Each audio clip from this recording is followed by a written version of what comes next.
Proverbs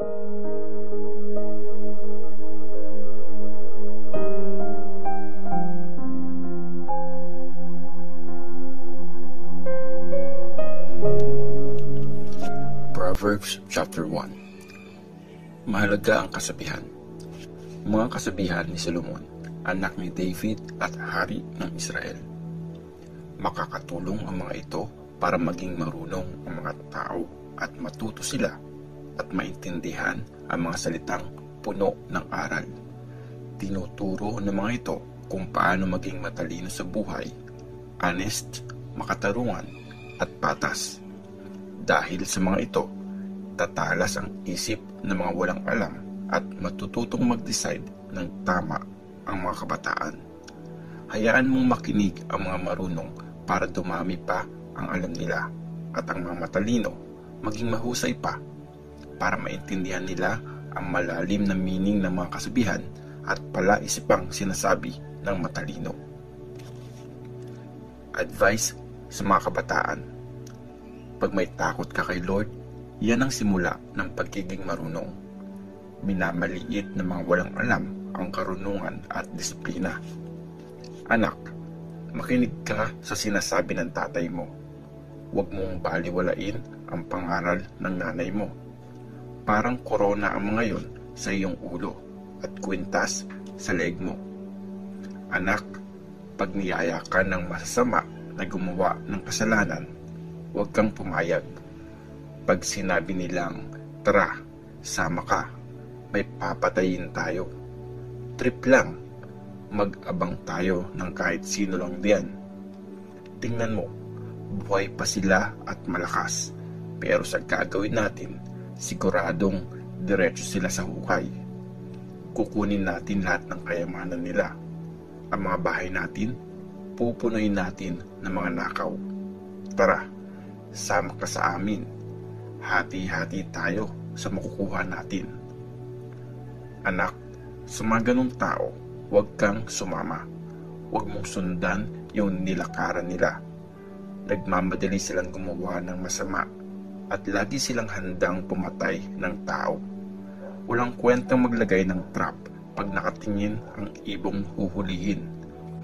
Pero yung masasamang tao, gumagawa ng trap. Tapos, yung trap ding yun ang papatay sa kanila. Ganyan ang napapala ng mga yumayaman sa karahasan. Ninanakaw sa kanila ang buhay nila.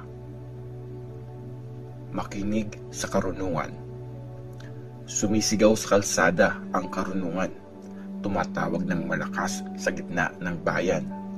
Sumisigaw siya sa sentro ng bayan, sa mga lugar na maraming tao. Kayong mga walang alam, hanggang kailan nyo gustong maging ganyan? Hanggang kailan nyo pagtatawanan ang karunungan? Ayaw nyo ba talagang matuto? Pakinggan nyo itong pangaral ko. Bibigyan ko kayo ng magandang advice. I-share ko sa inyo ang mga alam ko.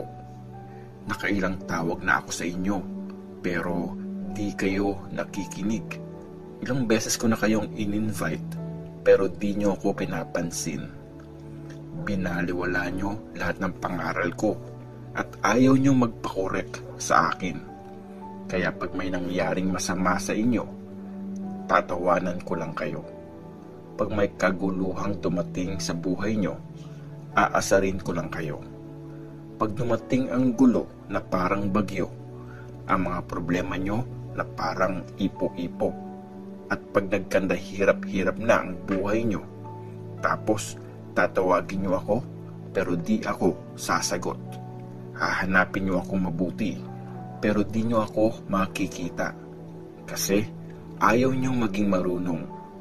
Pinili nyong huwag sundin si Lord. Never nyong pinakinggan ang mga advice ko. Di nyo pinapansin pag kinokorek ko kayo. Kaya matitikman nyo ang bunga ng mga ginawa nyo. Dahil sa mga pakana nyo, magkakasakit kayo. Mamamatay ang mga walang alam kasi ayaw nilang matuto. Mawawasak ang mga bobo kasi wala silang pakialam. Pero mabubuhay ng panatag ang nakikinig sa akin Hindi siya mag-worry, di matatakot anuman ang mangyari. Proverbs chapter 2. Ang reward ng karunungan. Anak, pakinggan mo ang mga sinasabi ko at ingatan mo ang mga utos ko. Makinig ka sa mga salitang may karunungan at buong puso mo yung intindihin. Humingi ka ng talino at magmakaawa ka na makaintindi ka. Hanapin mo yon na parang silver ang hinahanap mo o parang treasure na nakatago. Pag ginawa mo yun, maiintindihan mo kung paano matakot kay Lord at makikilala mo ang Diyos. Kasi si Lord ang nagbibigay ng karunungan. Sa Kanya galing talino at pangunawa. Ang namumuhay ng matuwid, pinapayaman niya sa karunungan. Iniingatan niya ang mga nabubuhay ng tapat. Sinisigurado niya matutupad ang hustisya. Iniingatan niya ang mga tapat na sumusunod sa Kanya. Dahil sa karunungan, malalaman mo kung ano ang tama at makatarungan, kung ano ang patas at ang dapat mong gawin. Magiging marunong ka, matutuwa ka sa marami mong malalaman. Iingatan ka ng mga desisyon mong tama. Dahil nakakaintindi ka, magiging safe ka. Mailalayo ka nito sa mga gawang mali at sa mga taong di totoo ang sinasabi. Sila yung mga taong tumalikod sa paggawa ng tama at namuhay na sa kasalanan, na enjoy nilang gumawa ng masama at tuwang-tuwa pa sa panluloko nila. Baluktot ang ginagawa nila, di sila pwedeng pagkatiwalaan. Hindi ka magiging biktima ng babaeng makasalanan, yung babaeng nangangaliwa na matamis magsalita. Hindi siya tapat sa kanyang asawa. Ang mga pangako niya sa Diyos, kinalimutan na niya. Pag pumasok ka sa bahay niya, siguradong patay ka. Pag pumunta ka doon, para ka nang pumunta sa hukay. Lahat ng pumupunta doon, di na nakakabalik. Di na nila nababawi ang buhay nila. Kaya gayahin mo ang ginagawa ng mabubuting tao. Gawin mong matuwid ang buhay mo. Kasi ang mga matuwid mag-i-stay sa lupain at yung mga malinis ang buhay hindi paaalisin. Pero ang masasama palalayasin sa lupain at ang mga manloloko siguradong bubunutin. Proverbs chapter 3. Magtiwala kay Lord. Anak, huwag mong kalimutan ang mga pangaral ko, ang mga utos ko, isa puso mo. Dahil sa mga ito, hahaba ang buhay mo at magkakaroon ka ng masaya at masaganang buhay. Huwag mong hayaang mawala sa iyo ang pagmamahal at katapatan. Gawin mo yung parang kwintas. Ilagay mo sa puso mo at magiging maganda ang pagtanggap sa iyo ng Diyos at ng mga tao. Magtiwala ka kay Lord ng buong puso at huwag kang umasa sa sarili mong talino.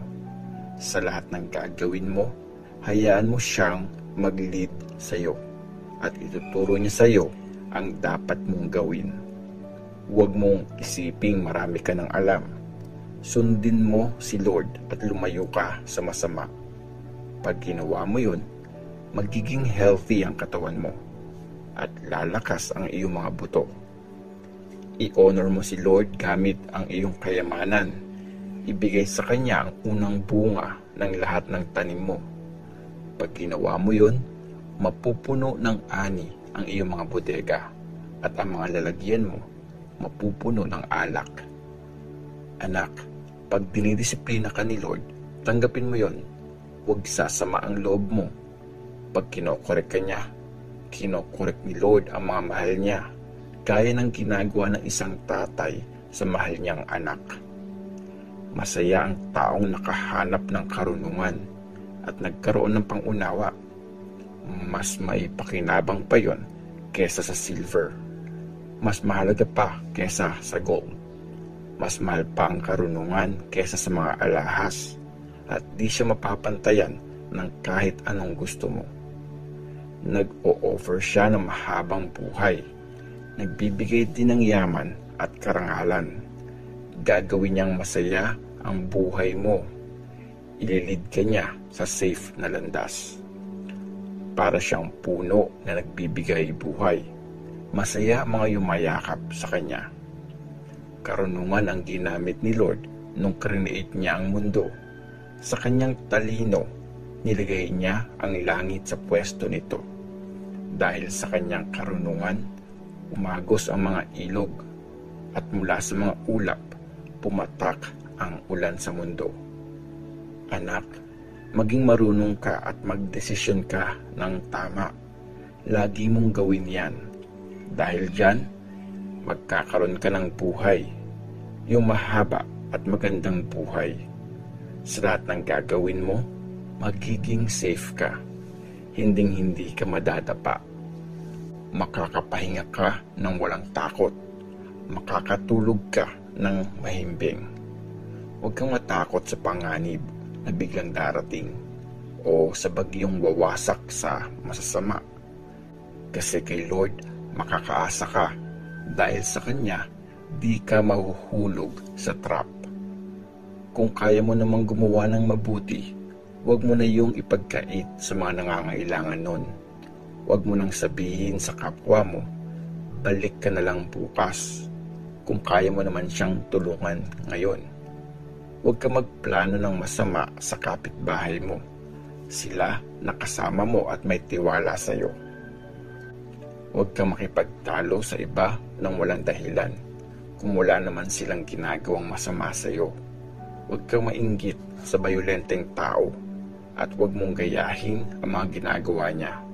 Kasi galit si Lord sa taong masama, pero may tiwala siya sa taong gumagawa ng tama. Sinusumpa ni Lord ang tahanan ng masasama, pero binibless niya ang tahanan ng mabubuti.